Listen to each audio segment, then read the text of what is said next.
Hey, hello students. Welcome back in English class. Today is the third day of the continuation of our story, The Fight. Let's take a quick recap what we have discussed in our previous sessions. It's a story about a boy named Ranji. Ranji had come to Rajpur only recently. He had not yet made any friends there. He was all alone. One day he was wandering here and there, and he got one pool in the forest. The water in the pool was clear. It came there from a cluster of the rocks.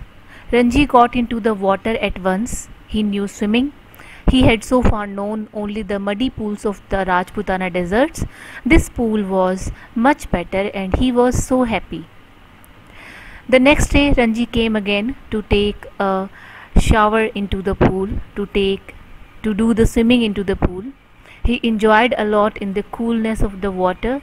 After an hour he lay to relax on the smooth rocks. It was then that he noticed a boy staring at him in a very hostile manner, in a very anguished manner. He was a little older than Ranji and had a well-built body. He stood on the edge of the pool. He seemed waiting for Ranji to explain his presence there. Then the boy asked Ranji why he was there. Ranji wanted to be friendly, so he ignored the other boy's hostility. But the stranger boy, he came closer to Ranji, who was now sitting on the rock. He said that he was a warrior. The warrior boy tried his best to scare away Ranji, but Ranji did not run away from that area, and he warned that he would beat him. Now Ranji claimed that it was his pool, and the warrior other boy claimed that it was his pool. They both stared at each other in the eyes for a minute. Then the warrior boy slapped Ranji very badly, and Ranji felt dizzy for a little bit time. Then Ranji pushed a hard bony fist into the other boy's face. Then they were at each other's throat, fighting badly. They rolled into the shallow of the pool. Even in the water, the fight continued. And after 5 minutes, both of them stood exhausted. Then the warrior boy had an inspiration. He proposed to continue the fight next day. Ranji agreed, and then they left the forest by different routes. So now today we have to start our story from the scene when Ranji and that boy, they fought very badly, and as per the idea of that warrior boy, that to continue the fight the next day, they both went to their respective houses. Let's start reading, and side by side we'll do our discussion. When Ranji got home, he found it difficult to explain the cuts and the bruises that showed on his face, legs and arms. It was difficult to conceal the fact that he had been in an unusually violent fight, and his mother insisted on his staying at home for the rest of the day. That evening, though, he slipped out of the house and went to the bazaar, where he found comfort and solace in a bottle of vividly colored lemonade and a banana leaf full of hot, sweet jalebis. He had just finished the lemonade when he saw his adversary coming down the road. His first impulse was to turn away and look elsewhere.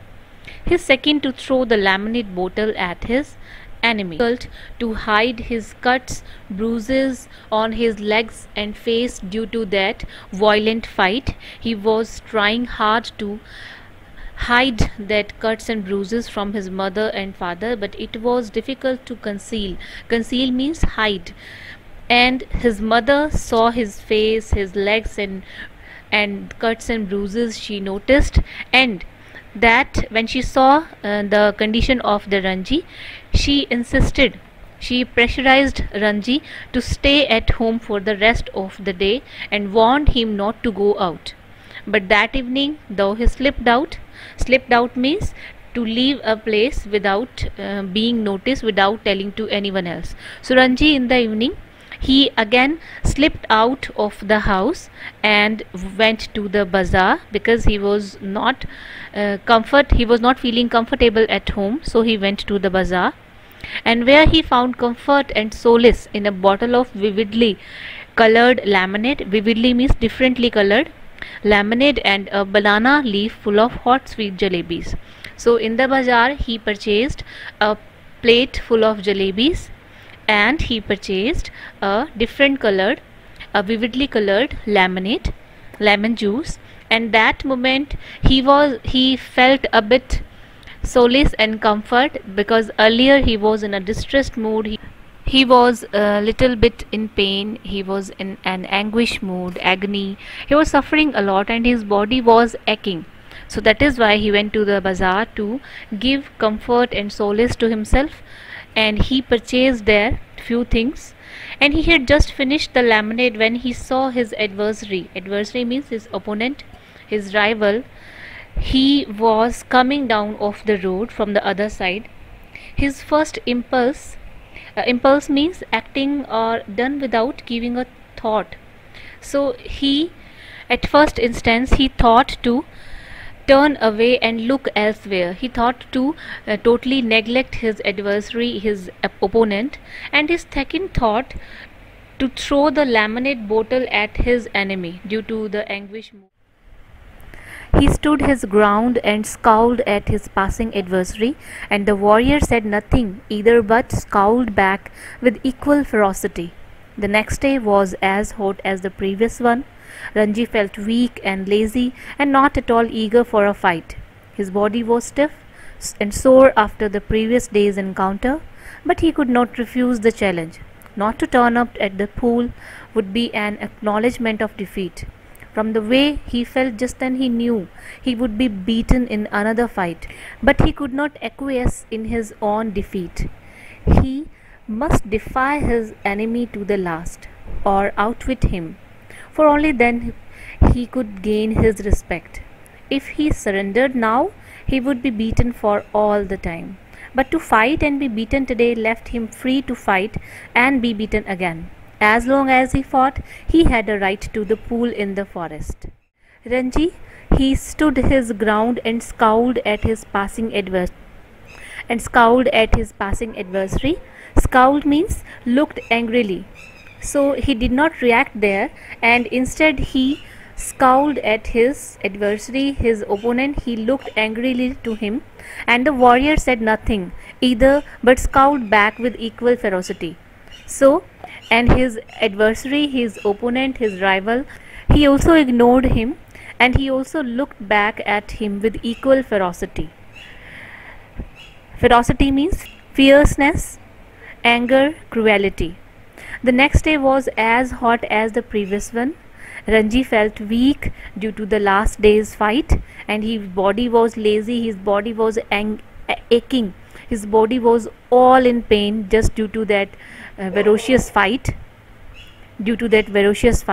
His body was stiff and sore after the previous day's encounter. His body was stiff and sore. Stiff and sore means his body was, his muscles were aching, and he was not able to walk and to perform all the actions equally. So that is why he was not in a good condition. But he could not refuse the challenge. Not to turn up at the pool would be an acknowledgement of defeat. So he was thinking, if I would not go, and if I will not show my face there and will not do the fight today, then it will automatically acknowledge to that warrior boy that I am defeated now. Then he thought, from the way he felt just then, he knew he would be beaten in another fight. When he was moving towards the pool, he knew that the big boy would defeat me today, and he is going to beat me badly. But he could not acquiesce in his own defeat. Acquiesce means he was not ready to accept quietly everything without any protest. He was he was not ready to accept everything to go as per the condition. No, he was ready to do the fight, ready to do the struggle for the pool. So that is why he was not in the mood to acquiesce everything so easily, especially his own defeat. He must defy his enemy to the last and or outwit him, for only then he could gain his respect. So to show his self-respect, to maintain his dignity, he was willingly moving towards the pool, to the warrior boy that I am not giving in this pool to you so easily, and I am going to fight till the last of my breath. If he surrendered now, he would be beaten for all the time, but to fight and be beaten today left him free to fight and be beaten again. By moving towards the pool, and he was ready to be beaten again by the hand of the warrior, it shows that how his willpower was so strong enough, and mentally and not exactly physically, mentally he was so strong that he was not ready to give up so easily. He was not ready to quit at all. So he was feeling weak, and he knew he would be beaten in another fight, and yet how he could refuse the challenge given by the warrior boy. So as long as he fought, he had a right to the pool. He would come again, and he saw the warrior boy. He was already there. Then he was thinking, if I would surrender today, then he would be beaten, he would be free at all. And as long as he fought, he had a right to the pool in the forest. He was half hoping that the warrior would have forgotten the challenge. But these hopes were dashed when he saw his opponent sitting, stripped to the waist, on a rock on the other side of the pool. The warrior was rubbing oil on his body. He saw Ranji beneath the salt trees and called a challenge across the waters of the pool. "Come over on this side and fight," he shouted, but Ranji was not going to submit to any condition laid down by his opponent. "Come this side and fight," he shouted back with equal vigor. "Swim across and fight me here," called the other. "Or perhaps you cannot swim the length of this pool." But Ranji could have swum the length of the pool a dozen times without tiring, and here he would show the warrior his superiority. So, slipping out of his vest, he dived straight into the water, cutting through it like a knife, and surfaced with hardly a splash. The warrior's mouth hung open in amazement. "You can dive?" he exclaimed. "It's easy," said Ranji, treading water, waiting for a further challenge. "Can't you dive?" "No," said the other. "I jump straight in, but if you will tell me how, I'll make a dive." "It is easy," said Ranji. "Stand on the rock, stretch your arms out, and allow your head to displace your feet." The warrior stood up, stiff and straight, stretched out his arms, and threw himself into the water. He landed flat on his belly with a crash that sent the birds screaming out of the trees. Ranji dissolved into laughter. So when Ranji reached at the pool, he saw the warrior boy. He was already there, and Ranji was half hoping that the warrior boy would have forgot about the yesterday's incident, but these hopes were dashed when he saw his opponent. He was already there and stripped to the waist on a rock on the other side of the pool. So the big boy, he was already there. The warrior was rubbing oil on his body. So the big boy, the warrior boy, he was applying oil on his body. He saw Ranji beneath the salt trees and called a challenge across the waters of the pool. So he called out to Ranji, and he gave a challenge to cross the pool. He gave a challenge to Ranji that come over on this side and fight. Come on. They both were on the opposite sides of the pool. So the warrior boy gave a challenge to the Ranji that you come, cross this pool, and you do the swimming in this pool. Come this side and we will do the fight. So Ranji was not going to submit any condition laid down by his opponent. Ranji was all ready by his heart and soul. So he said, "Come this side and fight. Why should I come to that side?" And he also gave the answer in equal vigor. Vigor means equal strength. Internally his body was all weak. He was not able to walk properly, but still he was not in the mood to show his weakness to his adversary, his enemy. So he also replied back in that same vigor, same strength, that why should I come to that side? You come to this side. Swim across and fight me here. I'm here and I'm not going to run away. or perhaps you cannot swim the length of this pool.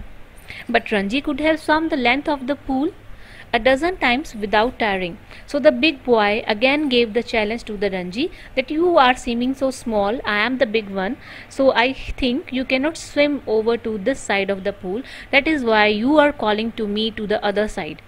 So Ranji, he was a good swimmer. He crossed that pool a dozen of times earlier. It was a cakewalk for him. And here he was having a chance to show his superiority to the big boy. So he slipping out his vest. So he put off his vest, he kept it aside, and what he did, he dived straight into the water, cutting through it like a knife. So Ranji was a perfect swimmer. He cut the water, he threw so perfectly, and he was, while doing the swimming, he was cutting the water like a knife and surfaced with hardly a splash. So the warrior's mouth hung open in amazement. Hung open amazement means, so the big boy, when he saw the Ranji swimming and how perfectly he swam across that pool, he was totally wonderstruck, he was surprised, and his jaw was all dropped in amazement, and he said, "You can dive?" he exclaimed. So Ranji said, "It's easy." So Ranji asked to the big boy, to the warrior boy, "Can't you dive? It's easy." The other boy said, "I jump straight in. I don't know how to dive. But if you will tell me, I will make a dive surely, because I know how to do the swimming, but I don't know how to dive in the water." Ranji said, "It's easy. Come on, stand on the rock first of all, then stretch your arms up and allow your head to displace your feet." So it's easy. You just stretch your body, allow your arms up in the air and stretch your body, and afterward allow your head to displace your feet. The warrior stood up, followed the instruction given by Ranji, stiff and straight, stretched out his arms, and he threw himself into the water.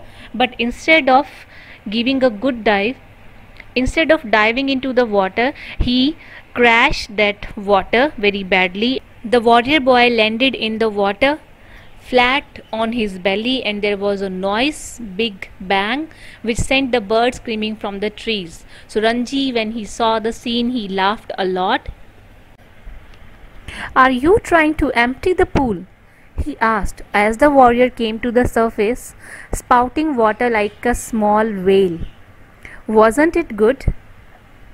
"Wasn't it good?" asked the boy, evidently proud of his feat. "Not very good," said Ranji. "You should have more practice. See, I will do it again." And pulling himself up on a rock, he executed another perfect dive.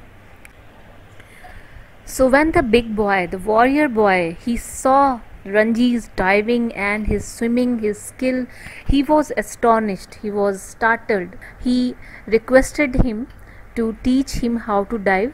Ranji told him the exact way how to do the dive into the pool, but the big boy, he was not able to do so, and Ranji laughed a lot. Ranji asked him, "Are you trying to empty the pool?" he asked as the warrior came to the surface, spouting water like a small whale. Like a kid, he was trying to do the swimming into the water. So Ranji asked him, are you exactly trying to empty the pool?" "Wasn't it good?" asked the boy, evidently proud of his feat. Where Ranji was laughing a lot on the diving pattern when he saw the diving pattern of the big boy, whereas the big boy, the warrior boy, he was happy, he was pleased by his effort, and he asked, "Wasn't it good?" asked the boy, evidently proud of his feat. Ranji replied, "It was not very good. You should have more practice. See, I'll do it again for you." And pulling himself up on a rock, he executed another perfect dive. So Ranji, he dived again to teach the big boy. Now students, here I am going to end up our today's discussion. We will finish this chapter in our next session.